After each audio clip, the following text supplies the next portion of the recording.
Thank you আপনাদের অনেক ছবি দেখি ফেসবুকে। কেমন আছেন আপনারা? ভালো আছেন? এই তো আলহামদুলিল্লাহ। আপনার কাছে একটু জানার ছিল, এই যে এত বড় একটা পাখি, এই পাখিটা কিভাবে আকাশে উড়াল দেয় এবং হচ্ছে যে আসলে এত ভারী জিনিস কিভাবে আকাশে থাকে? ইঞ্জিনের পাওয়ার, অ্যারোডাইনামিক্সের কারণে আর ইঞ্জিনের পাওয়ার থ্রাস্ট ক্রিয়েট করে, থ্রাস্টের কারণে এয়ারক্রাফট সামনে আগায়, অ্যান্ড অ্যারোডাইনামিক শেপের কারণে ওটা আকাশে ভেসে থাকতে সাহায্য করে। এই ধরনের ওয়েদারে আপনারা আসলে কেমন ফিল করেন? এখান থেকে তো একটা প্যানোরামিক ভিউ দেখা যায়, মানে চমৎকার একটা view. Actually, we never compromise with safety. We have certain parameters and certain operational guidelines that we have to follow.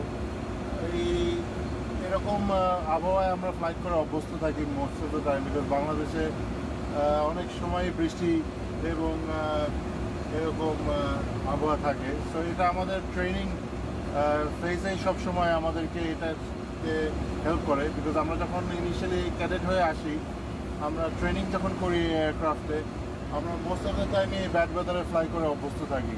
And আমাদের ইনস্ট্রাক্টরস যারা আছে এই কোম্পানিতে, তারা আমাদেরকে অ্যাফ্লুয়েন্ট বানায় এই ওয়েদারকে সাকসেসফুলি ট্যাকল করার জন্য। বাংলাদেশের সবচেয়ে বড় এয়ারক্রাফটের বহর, ভাবতেই ভালো লাগে যে ইউএস বাংলার সবচেয়ে বড় এয়ারক্রাফটের বহর নিয়ে আছে। এই যে এত সামনে ডায়াল, মানে চমৎকার ডায়াল, মানে আমরা তো আসলে বুঝার কথাই না, আমরা শুধু সিনেমাতে দেখি হচ্ছে যে একটা ফটো আর এখানে হচ্ছে যে কিছু কাজ করে। আমাদেরকে কি একটু বলবেন যে কিভাবে স্টার্ট করেন ফ্লাইটটা? ইউজুয়ালি এগুলো হচ্ছে আমাকে যত ধরনের ইনফরমেশন দেয়, এখানে আমি আমার এয়ারক্রাফটের প্রাইমারি ইনস্ট্রুমেন্টগুলোর ইনফরমেশন পাই। এখানে আমি ইঞ্জিন এবং আদার প্যারামিটারগুলো দেখতে পারি। এখানেও আমি ইঞ্জিন এবং আমার চেকলিস্ট এগুলো পাই। আর হচ্ছে যেগুলো বললেন ডায়ালের কথা, ডায়ালের যুগ আর এখন নেই, সব কিছু ডিজিটালাইজ হয়ে গেছে। তো ডায়ালগুলো আমাদের এখন পিকচার হিসেবে আসে, ভিডিও পিকচারে।